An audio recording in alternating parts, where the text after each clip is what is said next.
All right. So today's article revolves around, I think it's a Abby Phillips's show on CNN where it's basically everybody talking over each other. One of those types of shows. But anyway, Jillian Michaels has shown that she doesn't understand how history works. Or, I'm not going to say she's racist. I don't think she understands nuance. Because, well, let me just read the headline to you. Jillian Michaels complains on CNN that Smithsonian teaches just one race is responsible for U.S. slavery. I'm sorry, who does she think was responsible for slavery? Does she think black people were like, yes, we would like to be slaves, please? Seriously, what other race was responsible for slavery? In the U.S. I mean, yes, in Africa, it was black on black slavery because that was the majority of people. I could be wrong, but I think the only country in South Africa that has a significant white population, and it wasn't even that at the time, that slavery was across the globe, is South Africa. So, yes, we are referring to the U.S. history. I'm not sure what her problem is. But probably she just doesn't understand anything. Like most MAGAs, if not all. What began as a discussion about President Donald Trump's unprecedented takeover of the Kennedy Center honors unraveled into a live television free-for-all on CNN, varying in minutes from arts programming to slavery, white supremacy, and transgender athletes.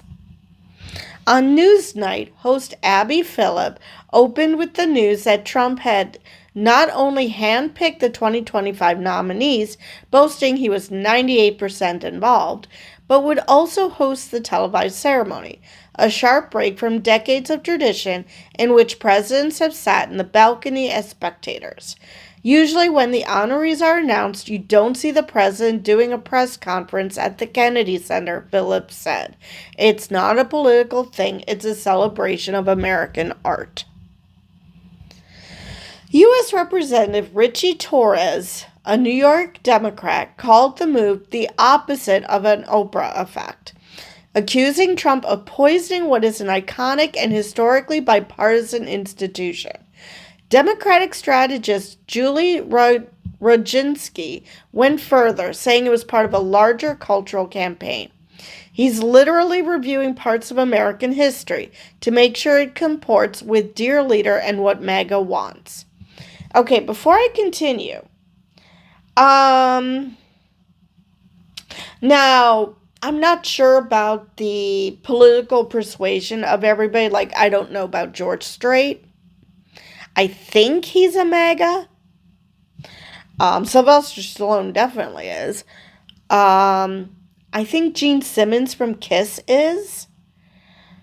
But I know nothing about Michael Crawford or Gloria Gaynor. So, but it would be interesting to see,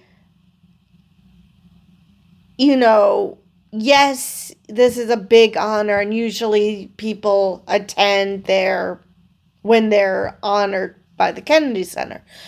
But it makes you wonder who's going to attend, how many people outside of the honorees are going to attend.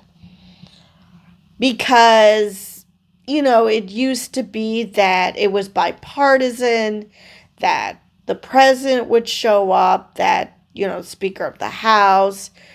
I don't know if the head of the Senate would go as well. But it was just people would go. These are our, big time officials in the government, and they are attending.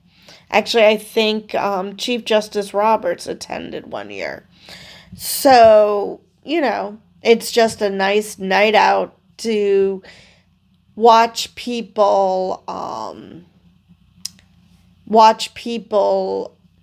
show their appreciation for the honorees. So I'm really curious now that Trump has politicized the damn thing, how many people are going to show up? Because he claims he's doing this because he wants to boost ratings. But I don't know. I wonder how many people are going to expressly tune out and just wait for the YouTube clips instead of subjecting themselves to Trump.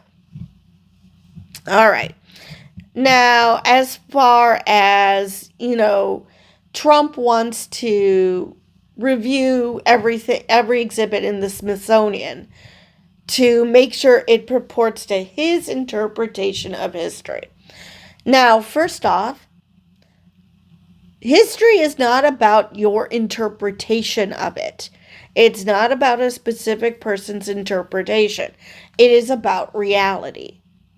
And I'm sure that's where this, more than one race was responsible. Okay, seriously, exactly how does that work?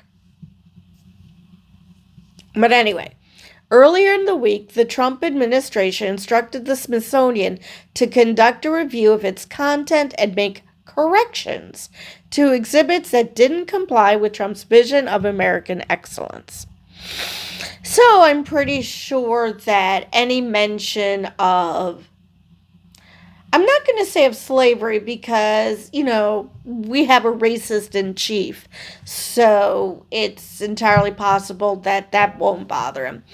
But basically anything that would show America in a bad light.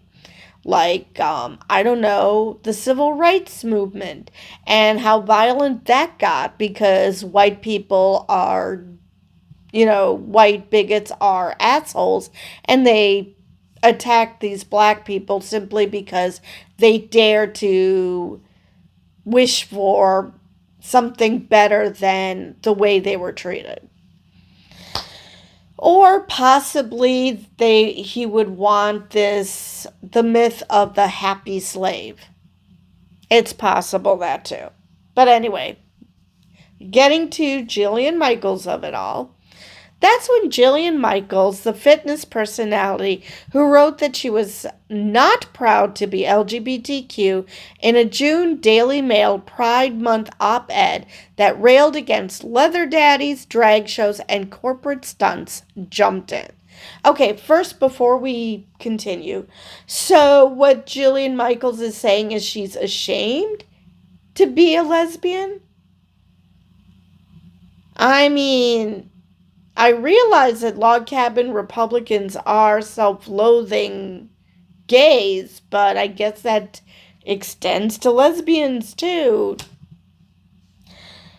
That's quite a flex. Okay. And, okay, what's wrong with leather daddies? That's literally just guys in leather. I mean, do you have, and I've used this example plenty of times, do you have a problem with, oh my God, my brain just died, with Mardi Gras? Because how is that any different? Drag shows. What's wrong with drag shows? Again, what is wrong with drag shows? There's nothing wrong with drag shows. If you don't like a drag show, don't go to a drag show. Nobody is forcing you to go to a drag show. And corporate stunts. Now that I will give her, but what does that have to do with pride? I mean, being part of the LGBTQ plus community, part of pride. It's the corporations who are desperately trying to get the pink dollar. Well, actually, no, that's ladies. I don't know what's it called when it's the LGBTQ community. But seriously, yes, there are corporations that once the going got tough with conservatives whining about pride, that most corporations showed just how much of an ally they are by pulling the hell out because they didn't want to deal with the backlash. They would whine about how they're being attacked because of their beliefs. And it's like, yeah, gay people are attacked for who they are on the daily. And you're honestly going to whine that a bunch of people were mean to you? Okay. But anyway, so I do get the corporate stunts. I do get that. But anyway, her first quote. Can we address some of those things that are in there? Because have you looked at some of the things that are being reviewed, she asked. I'm going to go out on a limb that she hasn't. Yes, slavery, Roginski replied. He's not whitewashing slavery, Michael shot back. And you cannot tie imperialism and racism and slavery to just one race, which is pretty much what every single exhibit does. I'm sorry, what? All right, point to me to a country that was imperial, that was anything but white. And it better be Japan. They were imperial. So unless that is your response, I do not want to hear a word out of your mouth. And racism and slavery to just one race. Yes, any race can be racist. That is true. But slavery? Now, we're talking U.S. Because this is Smithsonian. We are talking about slavery in the U.S. What other races were holding slaves? All right. So, again, and why are we tying imperialism into this? I mean, are you saying that the U.S. was imperial at some point? Anyway, Torres counted slavery in America was white supremacy, which, yeah, that was the whole point. Less than 2% of white Americans owned slaves, Michaels replied, adding that Americans were the first race to try to end slavery. Okay, two things that are so horribly wrong. Okay, less than 2% of white Americans owned slaves. Okay, and that is still you're still admitting that it was just white people that owned slaves in the U.S. So, last I checked, that's one race. So, what's the problem? No, literally nobody is saying that all white people own slaves in the U.S. Literally nobody is saying that. I mean, maybe there was a time when most owned slaves, if not all, but at the point of the Civil War, that was not the case. So, okay, nobody's claiming all white people own slaves. What's the problem here? And the Americans were the first race to try to end slavery. America is not a race. It's not even an ethnicity. So, I realize that Jillian Michaels is a fitness trainer, or used to be, but you know how with guys, who spend all their time in the gym, the joke is that their brains are in their biceps. This is her. Her brains are in her biceps because America is not a race, nor were they the first to try to end slavery. I mean, does this woman know anything about anything? She sure as hell does not know her history. Phillips pressed her on whether she was disputing that slavery in the United States was about race. Every single thing is like, white people bad, and that's just not the truth, Michaels insisted, citing a Cuban migration exhibit she claimed was framed that way. Okay, this is where MAGAs do not understand nuance if it bit them in the ass. That is literally not what anything at the Smithsonian does. I've never been to the Smithsonian, but I can 100% put my money that that is not what the Cuban migration exhibit says. Again, everything is nuanced. If you are too dumb to understand what nuance is, and you see like one example of a white person doing something horrible, and then decide that this person is saying that all white people are bad, that is you being absolutely mind-numbingly stupid. Because nobody does that. Nobody in academia, anyway. I'm sure there are plenty of people, because let's face it, that's the basis for Islamophobia and like what's happening in Gaza and having this idea that all Gazans are Hamas, because people see Muslims and they think that they're all bad because some of them do horrible things. I could do the same thing. Most mass shootings are done by white males. So I could just say that all white males are mass shooters. That would be 100% wrong, but that's the same fucking logic, because MAGAs don't understand logic. So, no, I'm going to go out on a limb and say no, nobody goes out and says white people bad. It's even about the race and slavery thing. Again, nobody is saying that every single white person condoned slavery. That is why we had the Civil War. Because there were plenty of people who didn't condone slavery.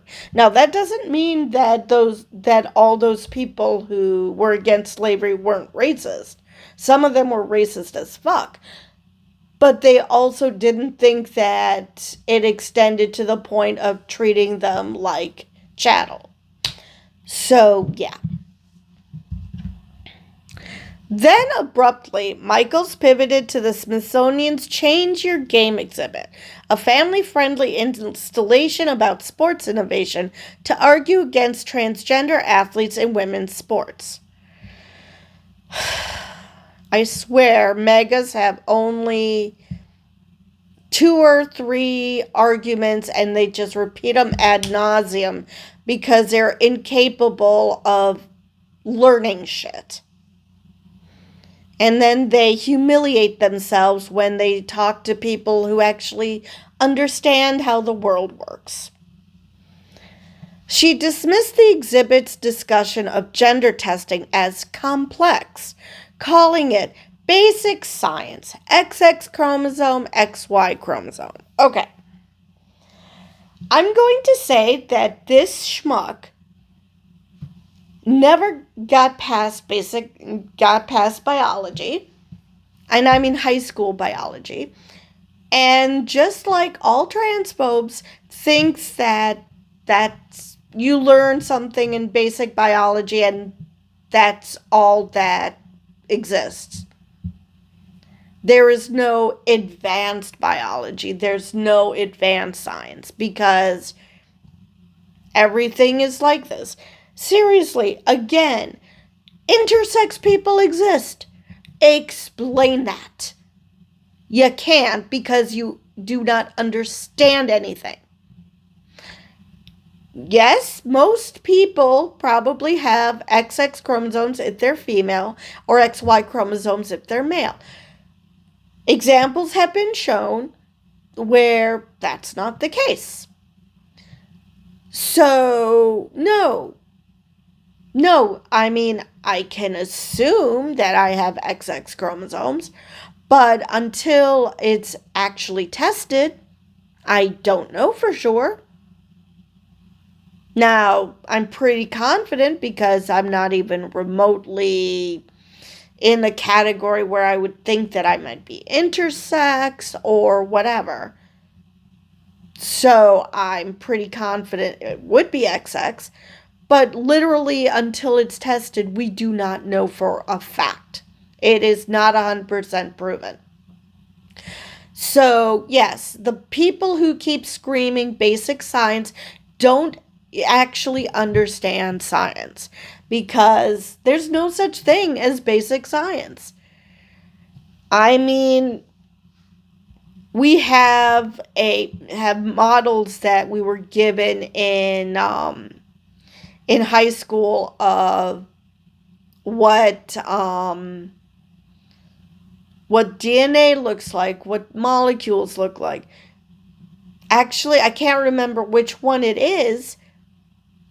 I think it's molecules that they don't actually look like the models that we were taught in biology in high school. Which is fine because it was just a matter of either we learned more in the meantime, which is another thing. Okay, you took basic biology how many years ago? You really think that science hasn't advanced since then? That it's written in stone that, okay, this is a fact and it can never change. That's not how science works. So there's that.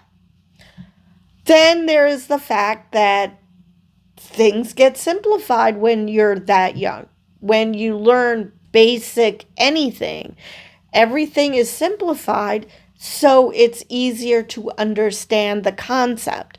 Not that that's how it is and nothing can ever change.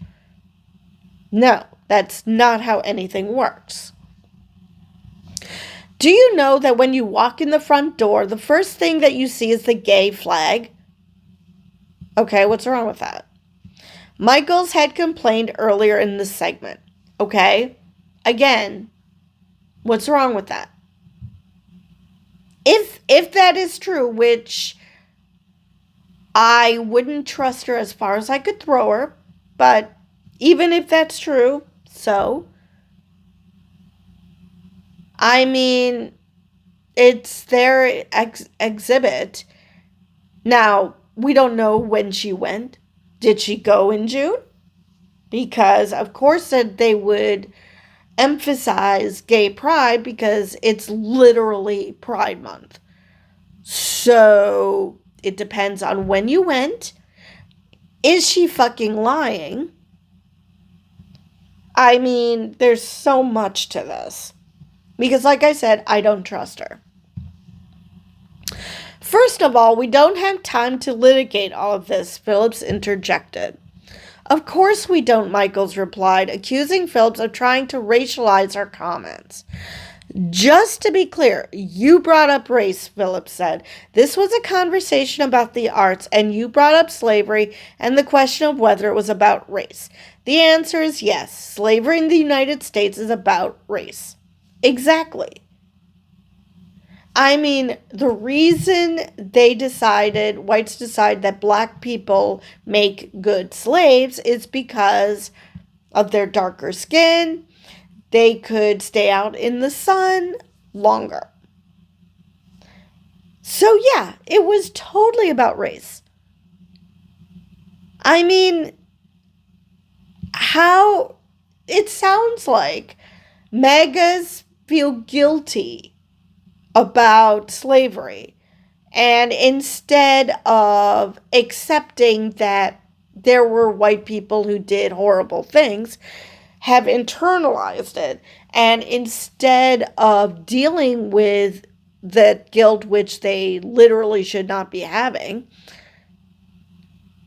they decide that they're going to actually lash out and decide that, oh no, this can't be real because I shouldn't feel guilty about what happened years ago, which literally nobody's asking you to feel guilty. Just because we talk about white privilege does not mean we think you should feel guilty about being white. It just means that you should accept that because you are white, you were gifted certain privileges that other races do not have, specifically blacks. So that's not the same as asking you to feel guilty. It's about improving other people's lives.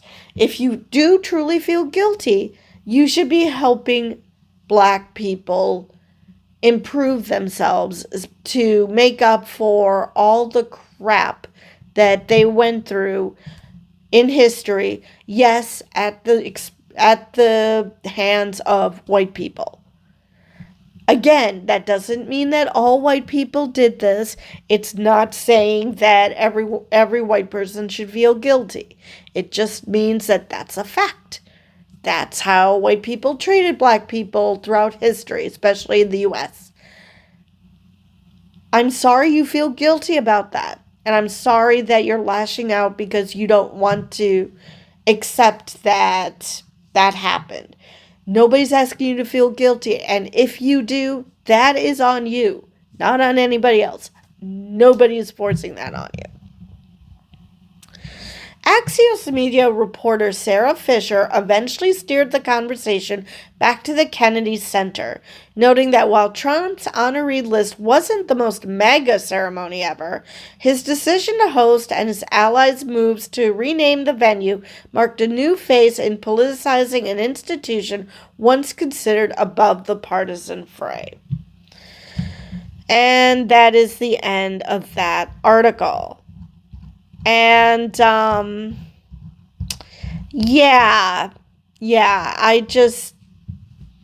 just cannot understand this obsession that MAGAs have with race and feeling guilt and being forced to feel guilty over crap that happened years ago. And in some cases is still happening. If you feel guilty, like I said, that's on you because nobody's asking you specifically to feel guilty. Nobody is saying that you are a bad person because slavery existed and that it was white people who owned slaves. I wouldn't ask you to feel guilty, or I should say black people probably wouldn't ask you to feel guilty if there was slavery in your family. That you have a family that had slave owners. Still, not your guilt. You didn't do anything wrong. Actually, there's quite a few people who have slave owners in their family tree who are not only anti-slavery, but anti-racist.